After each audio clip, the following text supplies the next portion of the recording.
Okay, the car's gassed up, and it's time now to head over to Sonoma as we venture out on the wine road.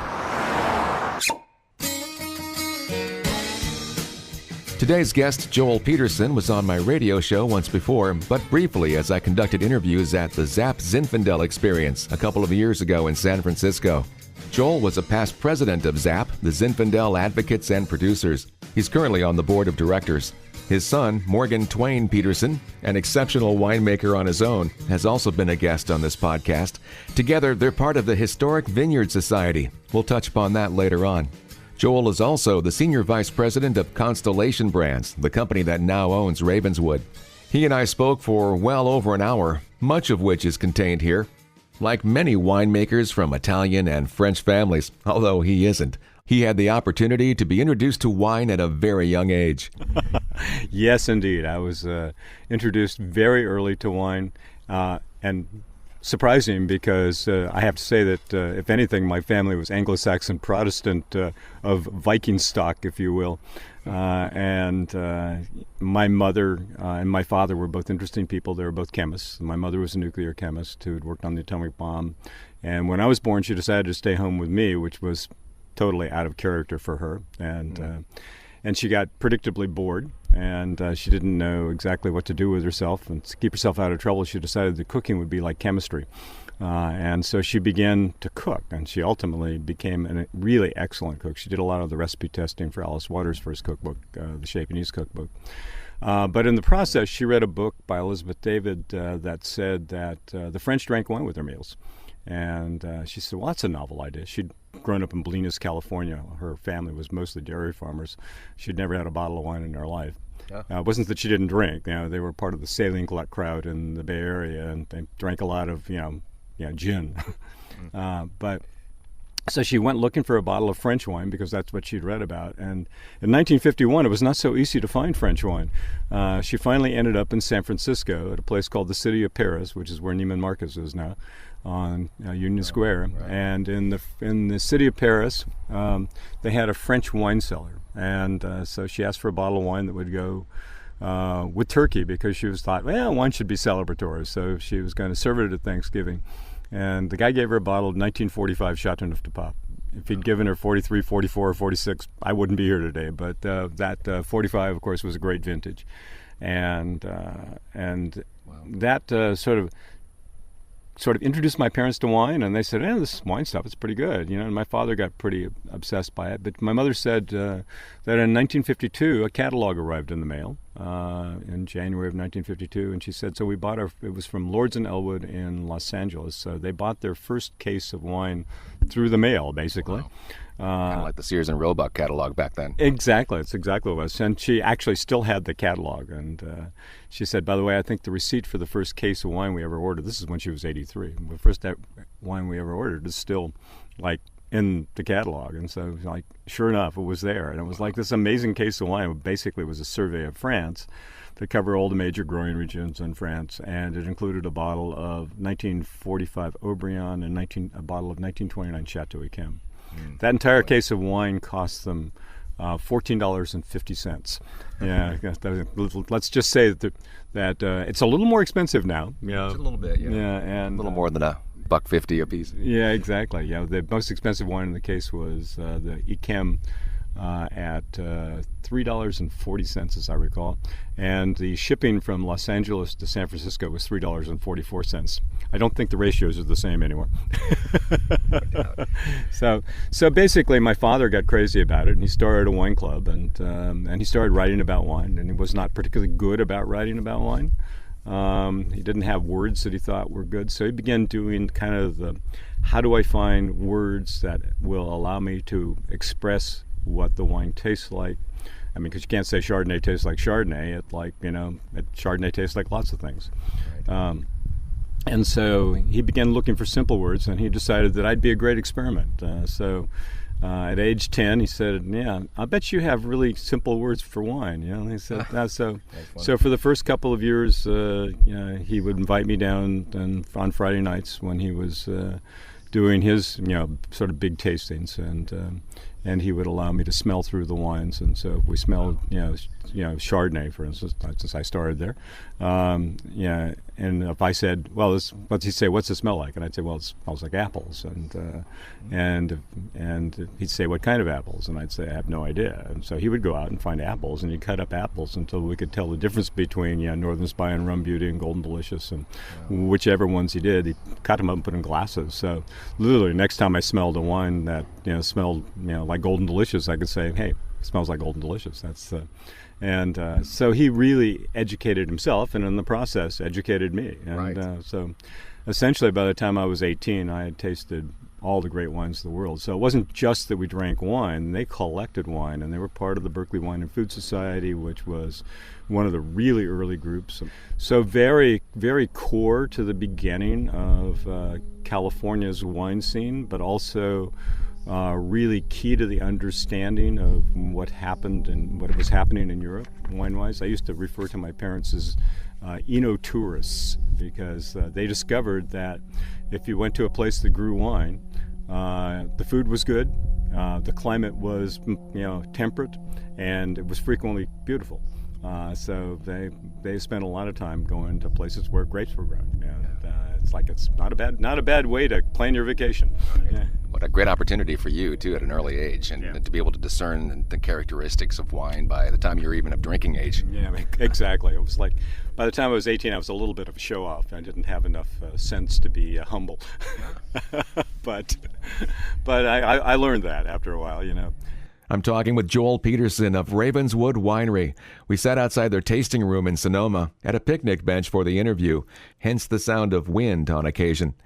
At 18 years of age, there wasn't much for a youngster to do in the wine industry, so Joel decided to follow in his parents' footsteps and pursued a degree in science, in microbiology. I asked if that made more sense to him at the time. I actually didn't see the wine business as a business. I mean, I saw it as an avocation. It was something that people enjoyed, and most of the people that I knew that were associated with wine drinking did something else. So there were people like George Linton, who was a veterinarian. There were a lot of doctors and lawyers and Indian chiefs who supported their habit by their profession.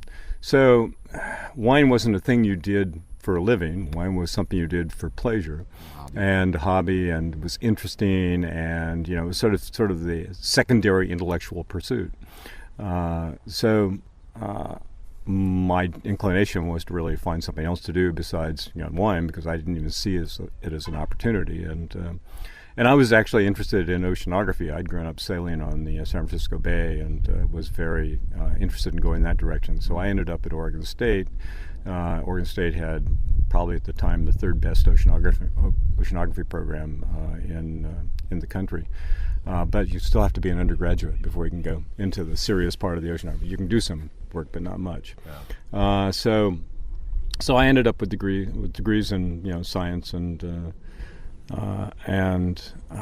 went off to do medical research, and ended up, and ultimately I took a year and traveled around Europe for almost an entire year, just like 1955 Volkswagen that I bought for $55 and just drove. And wow, what a trip. That sounds like fun. But it didn't take long before you started making wine yourself while you were still doing lab research in San Francisco. Yeah, I had, I had my own little wine group. We called it the Basque Wine Group. It was one of those, where everybody would spontaneously meet at the Basque Hotel, where the food was cheap and plentiful, and the only criterion was you bring a bottle of wine, and had to be in a brown bag, and it was guess what the wine is kind of game idea. But it basically took the prejudice out of, labels and things like that. So you really learned a lot more, and you learned really how to sort of identify wine's blind and do that kind of stuff. I also was part of the Vintners Club. My father had helped establish this thing called the Vintners Club with a guy named Jerry Draper. And it was a going process, or was getting to go. And my father died suddenly, really just before it was going to open. And I couldn't afford the $5,000 initiation fee, but Jerry was kind enough to sort of, just invite me to be part of it. So that's where I ran into Joe Swan, and I was showing off identifying wines, and he said, "Hey, can you teach me how to do that?" I said, yeah, I can teach you how to do that. Give me about 5 years. Wow. And he said, I got 5 years, I got a room. By the way, I'm building a winery. You have any building skills? And I said, yeah, I actually have some building skills. So what do you think? What do you need? He said, what kind of building? And so we talked about that for a while. Ultimately, I ended up rooming with Joe Swan on the weekends and on my vacations and helping him build his steel building, which became his winery. And but he was planting a vineyard, and it was like making Old Vine Zinfandel, and he was making great wines and really interesting wines. And well, that's funny because you do attribute some of your knowledge and education to him, but yet he was asking you to help him learn to discern wine. Well, I had a skill that he was a good wine taster, but there's a method really that you kind of way of cataloging wines and flavors in your head when you're like doing this kind of blind identification. That's what he was interested in, but I think he just appreciated the scope of my knowledge, and he was a guy who was really interested in a lot of diversity in wines, and so for instance he loved Saint Nicolas and Bourgueil and Saint Joseph, and so. That was prior to '76, right? Oh yeah. No, I got involved with Joe Swan in 1972. So I saw the kind of the lot 1, lot 2, 72 wines. The one made before the rains, one made after the rains. I was fortunate enough to taste like his 68, which was quite remarkable. It was one of those sort of accidental wines that is like magic. And then so I went through the 73, 74, 75 harvest with him. And in 1976, he was kind enough to allow me to use some of his space to make my first vintage. So I did my first crush in 76 at Joe's Winery, and using pretty much the Swan methods, although Joe inoculated his wines because his consultant was Andrei Chelichev, and Chelichev was like, he was pretty adamant about that. But I was convinced based on my experience in Europe that, you could get spontaneous fermentations that were good and interesting. So I went with spontaneous fermentation, whether I was just, kind of stealing the atmospheric yeast from Joe or whether it was actually coming in the grapes, remains to be. Yeah. We'll never know, but it could have been either way. But it's just in the air, isn't it? It just kind of it's in the air when it floats around. So, I've done a fair amount of study on this. So it appears that every vineyard has its own microbiome. Every vineyard has its own fingerprint. Some of those fingerprints are more likely to ferment than others. But I've rarely had a problem with wild yeast fermentation. What an opportunity to work with Andrei Chelichev. Yeah. I didn't really work with Andrei so much as I was a bystander, in the best of ways. So, Andrei and Joe were actually quite good friends and had been friends for a very long time. So, I got to sit at the dinner table and listen to Andrei carry on as he was wont to do. And smell of cigarette smoke, no doubt. Yeah, well, he used to at Swan's, he'd keep 3 cigarettes burning at the same time. It was unbelievable. He'd have one in his hand, one in his mouth, and one in the ashtray. I mean, just like, oh my God. I said, Andrei, how do you taste wine? Right. He said, I tried to stop smoking. He said, I was reasonably successful. He said, but it destroyed my palate. He says, I've been smoking since I was 10 years old. Everything I've ever tasted has been mask and cigarette smoke. He said, I don't recognize the flavors when they're not in consort with the cigarette smoke. So it was very funny. Yeah. So when you made your first crush in '76, is that when you decided to put the stamp on it, Ravenswood? Actually, it was later that Ravenswood came into being, but that was when I had the experience that gave me the Ravens image.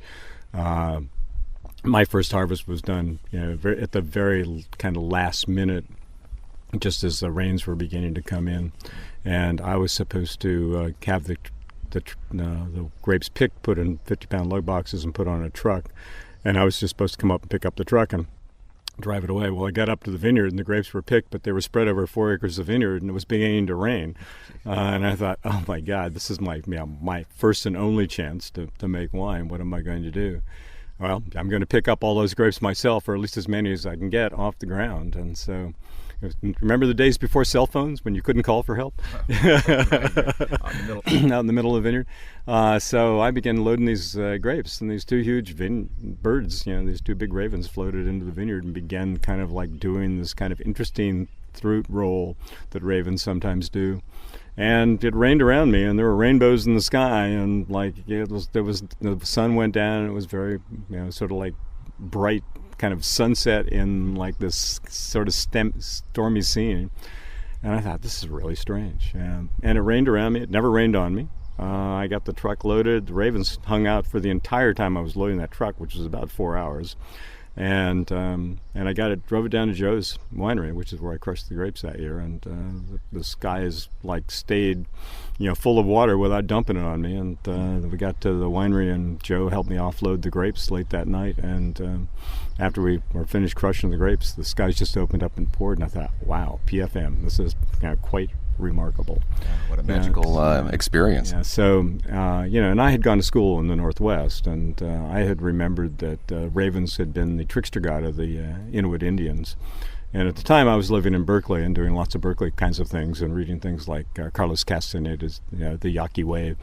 And it's about peyote and witch doctors and things like that. So finding your spirit, finding your totem was all part of that. And so Raven became my totem. But interesting. But it wasn't until 1978 when I had really come to the point of failure, because I'd run out of money, and I'd made a couple of vintages of wine, didn't have enough money to bottle the wine I'd made, and so it was looking pretty grim. And a friend of mine said, he says, you like opera? He said, I know you can't afford to go to one, but maybe I'll take you to an opera. And I said, oh, great. That's what's playing. He said, Lucia di Lammermoor. I said, well, that'll cheer me up. And everybody dies. And he said, yeah. He said, you see how bad it can really be. And so we went to see Lucia. And of course, Lucia's, like Romeo and Juliet gone worse. Everybody dies, and it's quite bloody, and there's a lot of angst. And the erstwhile hero of this particular opera is called Edgardo Ravenswood. And while he falls on his sword in the opera finally to be with Lucia in heaven, in the book that's based on, which is a novel by Scott, same guy who wrote Ivanhoe, his fate has been preordained by a soothsayer, and he will ride into the swamp and drown in the quicksand or the moor. So I'm thinking, wow, drowning in the quicksand, small wineries. There's a lot in common there, So I got the angst, and I liked the name. So Ravenswood became the name, and shortly after that, I found people who were willing to invest in a winery with no possibilities.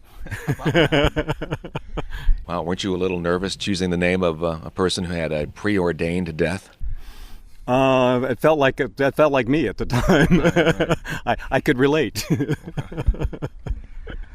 Well, that's a great story about how you came up with the name. A couple different ways of doing it with the ravens. Yeah, exactly. And interesting Native American teachings from Don Juan. Yeah, well, exactly, all that. And and of course the raven stories are replete. How about Raven found man on a pod on the beach, and according to one story, and basically found these creatures, and for his own amusement kept them alive, and stole the sun and the moon and the stars from other gods, and did some pretty amazing stuff to sort of keep his creatures alive, but always had this kind of sort of underworld connection, if you will. So very mystical. And but the raven is a survivor. One of the really interesting things is probably like being pregnant. When you're pregnant, everybody's pregnant. You just look around and you say, oh, there's a pregnant one, there's a pregnant one. And most of the time you don't even notice. Right. When you get yourself attached to ravens, it's like suddenly you see ravens everywhere. So I went on a hike in Yosemite when I was doing the Vintner's Holiday in Yosemite, and I started up Bridal Veil Falls. And this raven, checks in with me, and then, a mile up the trail, checks in with me again. Get to the top, he's there waiting for me. I have lunch, and this raven is sort of sitting up in the tree with me and follows me all the way down. It's like. So I have those kinds of experiences. Were you on peyote though? No, I was totally straight. Because Don Juan might have a few things to say about that, whether the raven was really there or not. Well, there is that. I'll leave that to Don Juan, because I'm enough of a skeptic of my own reality to recognize that that's a possibility. Joel Peterson, I'm glad I had the chance to read Carlos Castaneda about his experiences with the Yaqui shaman Don Juan Matus. It's fascinating reading about the Native Americans' belief in spiritualism and being aware of what's around you, whether it's known or unknown. It's interesting reading, especially in your 20s. On the Wine Road continues with Joel Peterson next.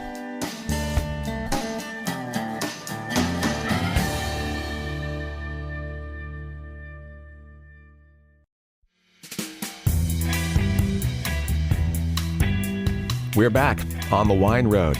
Today's guest is the winemaker and founder of Ravenswood Winery, Joel Peterson.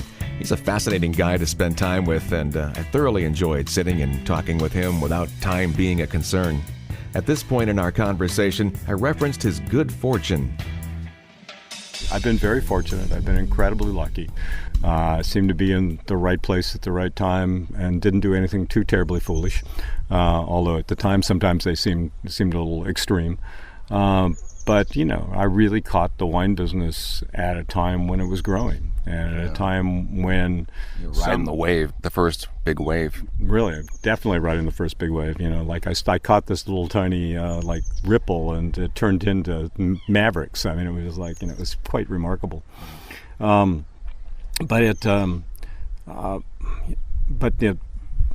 you could do a winery like this with, you could start up something with almost no money, and if you could, somehow capture people's imagination, you could grow it, and you could turn it into something that was viable. And we did a lot of stuff along the way that was just kind of fun. I mean, our goal was not so much to be serious about wine per se, like my parents had been serious about wine. It was more to enjoy the process. That probably came out of my my Don Juan hippie years, and it's sort of the follow your bliss idea. Right. That was Joseph Campbell. When did you come up with the slogan "No Wimpy Wines"? That was in the early '80s, and that was in part because my partner. In the early '80s, you may recall, we started Vintners Blend, which became known as Chateau Cashflow around the winery, because it was, when you're a growing winery, you desperately need a way to move cash around, because, think about it, if I'm making my single vineyard wines, they're really in the barrel for almost 2 years, and they don't get into the market for 2+ years, and then it takes you another year and a half to sell them. So this is cash flow that sucks. I mean, this is not good. So you need something you can get out of the winery in 10 months, and you could sell in a shorter period of time. Well, nowadays it's rosé. Yeah, and back then, did you do any white Zinfandel at all? Well, that was exactly what my partners were requesting, was that I would make white Zinfandel. It was one of the options, and I said, I'm sorry, I don't do pink, I don't do sweet, I don't do wimpy. And we weren't. And in truth, we weren't really equipped to be able to do it. I wouldn't have done a very good job on it. We didn't have any stainless steel tanks. We were making everything in redwood. So it was not. We didn't have any refrigeration. I mean, it was just so it was not a viable option at the end of the day. But so I told him I wouldn't do wimpy wines, and kind of slightly tongue in cheek, I think, and which is ultimately why I did Vintners Blend, because it was a real wine. It was a red, and it fit into the wheelhouse of what we were doing.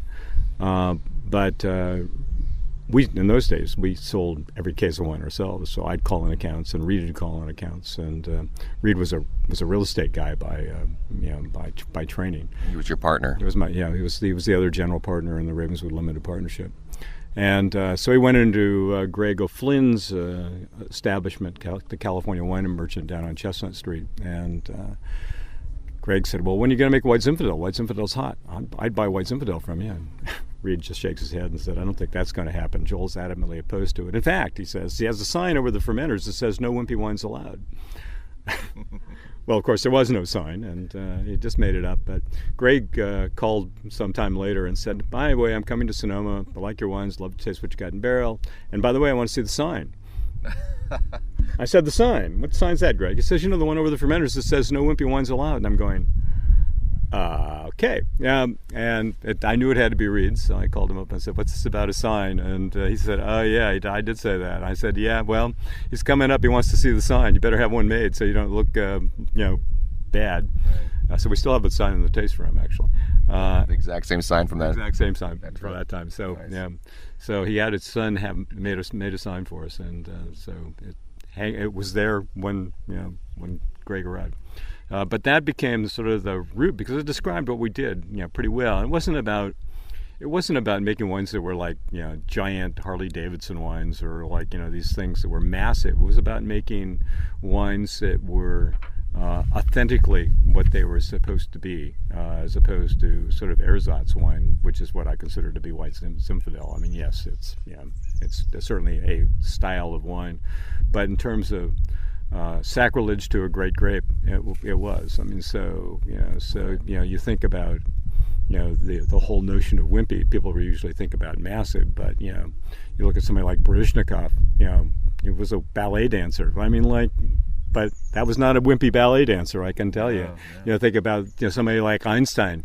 He was a scientist. Like, he spent a lot of time doing like mental calculations, but no wimp, I can tell you. He did some of the most amazing things. But so really, that's what the kind of no wimpy thing was about. But it became one of those things that people caught on to. When before it was done, we had bumper stickers in multiple languages and bouncy balls and all shirts, sorts. Now you have cycling shirts and hats, and oh my God, it was like and that combined with the logo that David Goines had done, when I had done him in Berkeley, with the three ravens, holding arms, really put us kind of in a marketing. But I talk about luck. I mean, we didn't do those things because we were intelligent marketers. We just did them because we liked them and they were interesting. So that logo is probably the most tattooed wine logo in the wine business. I remember hearing that once before. Yeah. So I've seen over 100, and so when I walk into a restaurant and somebody says, "Oh, I've got something I want to show you," that's code for I'm taking my clothes off now to show you my tattoo. So I've seen some pretty interesting tattoos and pretty interesting spots. Right. Yeah. So what was it about Zinfandel that captured your creative imagination? Zinfandel was an amazing grape, actually. So I had grown up drinking, Bordeaux a lot, and Burgundy and things like that. And so when I kind of initially began to get my feet wet in the wine business, I thought really maybe I wanted to do a Bordeaux blend, what we call a meritage these days.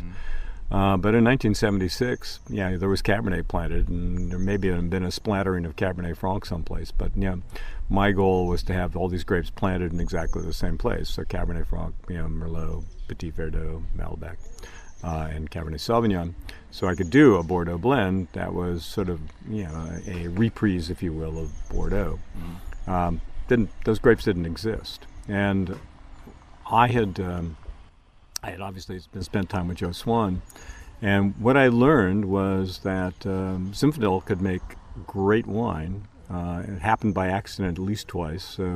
Joe Swan, who wanted to make Pinot Noir, needed to practice before his Pinot Noir came into existence. There really wasn't much Pinot Noir planted back then either, surprisingly.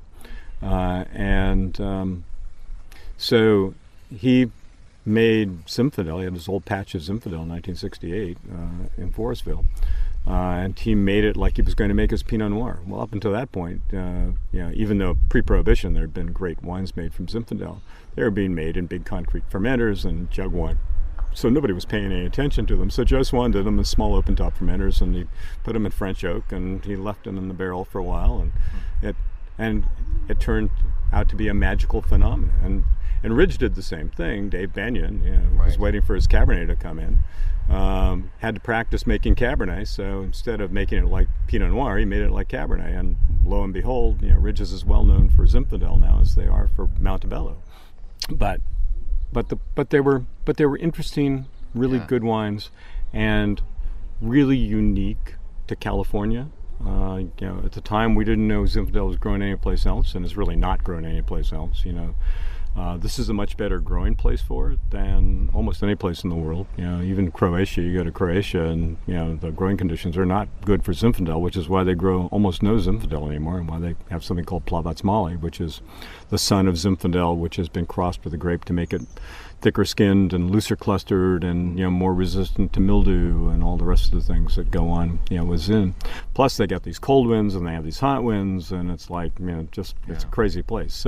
Even most of the United States doesn't drink Zinfandel. It's kind of limited to the West Coast? Yeah, well, I don't know. You can get people who drink it in New York, and there are lots of people who drink it in Florida. People who found it and learned to love it. Yeah. And people who drink it in Texas, and you get upper Midwest. There's a fair amount of drinking of Zinfandel, particularly during the winter. And Canada, they pound Zinfandel in Canada, so it's fantastic. Yeah. You know that because you sell to them, right? That's exactly right. I go to Canada a fair amount, and I have a very enthusiastic wine consuming group in Canada that loves Zinfandel. Yeah. So Ravenswood gets to be quite popular and it's spread across the U.S. And you at some point just decided to step away a little bit. Well, not for a while. Yeah, I mean, I was full time up until I guess last year. And I'm still effectively 2/3 time and still doing, which means I'm working full time instead of time and a half. But I'm 70, and so I decided that it was time to kind of retool, if you will. I've got about probably, if I'm lucky, 10 more good constructive working years in my life, and what I really wanted was a small winery, and for lots of reasons that wasn't to be. And so I've gone back and started a new winery, if you will, really making wine the way Joe Swan and I made wine, small open-top redwood fermenters. In fact, some of the same redwood fermenters that I was using at Ravenswood up until 2001. And using very select vineyards and only making as much wine as I can make myself with a small amount of help. So it's been great fun. I'm going back and having the winery I wanted to have instead of the winery I ended up with. So that's the once in future you're talking about? That's once in future. So once I had a little winery, in the future I'll have a little winery. Once I made wine all in redwood fermenters, small, and once in the future I'll do the same. So I'm quite happy with it, and I've got the good fortune, once again, good luck, to have a son who went into the wine business, and he does a winery called Bedrock Wine Company, and he's been quite successful. So I'm able to use his space. He was, I think he was a little chagrined when I showed up with the redwood fermenters on the back of my truck. I show up, and he comes out, and he looks at me, and he looks at the fermenters, and he looks at the fermenters, and looks at me, and he says, "Yeah, I see you got the band back together." And so I put my fermenters in among his process. He's had some international acclaim, hasn't he? Oh yeah, he's done very, very well. He's he's very smart. He's very collegial. He's talented. And no surprise that he's your son, the way you describe him. So, and and knowing that you're well read, I was wondering if maybe you got the Once in Future from the Once in Future King book. I did. I read that book, and in fact, my wife actually is the one who brought it up. She said that this is a really good name for your second project, because it really sort of like gives you the kind of the reincarnation kind of concept, and so yes, that was in mind. It wasn't that I was trying to be King Arthur, trying to be the once and future king, but well, see, I thought it was your subtle way of trying to steal that King of Zinfandel title from Ken Rosenblum. Ken Rosenblum. Now, I got dubbed the Godfather of Zinfandel a long time ago, so I'm quite happy with that title. Yeah, I don't need to be king. It may be good to be king, but it's better to be the Godfather. Yeah. Well, James Brown was the Godfather of soul, and that worked well with him. That worked well for him, exactly. Yeah. If his new project and the many organizations he belongs to isn't enough, Joel is also hooked up with his son Morgan, winemaker Tegan Passalacqua of Turley Wine Cellars, even British wine writer and critic Jancis Robinson, as well as others, as members of the Historic Vineyard Society, a nonprofit organization to compile a comprehensive, consistent directory of California's heritage vineyards. Yes, and the idea was that there are lots of these really amazing signature vineyards, really, in California that have been around for a long time, and many of them are at risk, partly because they didn't have really good winemakers making wine for them, but partly because they're like Oakley, where they're sitting out there in a newly developing space and they're going to be torn up. So the question is, how do you get these grapes enough recognition to keep them in the ground, and how do you have credible winemakers making wine from them so that they have a reputation, which helps keep them in the ground. So the whole idea was to sort of keep these old vineyards vital, because they really are part of California's heritage. There are lots of grapes grown in the world in various places, but there's virtually no place else in the world that has grapevines as old as we have them. And Zinfandel is unique in this respect because it will live for a long time. Cabernet doesn't do so well because it's susceptible to eutypa. But we have some 50-plus-year-old vineyards in California that are Chardonnay as well. So there's some really interesting vineyards out there. It's wonderful to see them with such appreciation of history and doing something about it. Yes, indeed. And they do have an appreciation of history. I mean, you look at people like Mike Officer and Morgan, and they can walk through a vineyard and they can, tell you like sort of what the historical references are for this vineyard, but they can also walk through and they can identify every obscure grape variety you can imagine in it just by looking at the leaves and the vine and and sometimes the fruit. So this is their project. I'm tagging on, and I give them as much support as I can possibly do. But they're doing a great job, and I encourage them all I can. Well, you're 70, so that means you have another 20 years of winemaking ahead of you? Well, I hope so. One can only hope. When you get to be 70, I used to work in hospitals a lot, so I know that 70 comes in lots of forms, and the world can change very quickly. But if I'm really lucky, I'll get to play Andrei Chelichev and hang out until I'm in my mid-90s and do what I do. But for now, I'm just taking it a day at a time. Back to the Berkeley days. Go with the flow. And just enjoy every day as much as you can. It's been a real pleasure talking with you. Pleasure talking with you. Thank you so much. It's been a real pleasure to share the casual conversation I had with Joel Peterson with you today. One thing I didn't get a chance to bring up during our time together was the fact that he never stopped working in the science field. After moving up to Napa to work with Joseph Swan, Joel continued to work nights in the lab at Sonoma Valley Hospital and did so until 1992, when the winery's popularity took off. It was a respectable effort to make sure his family was financially secure. Joel has now joined Andrei Chelichev as a member of the Vintners Hall of Fame, voted in by his peers. What an engaging, talented, and self-proclaimed lucky man. Thanks for joining me on the Wine Road. I'm Jeff Davis.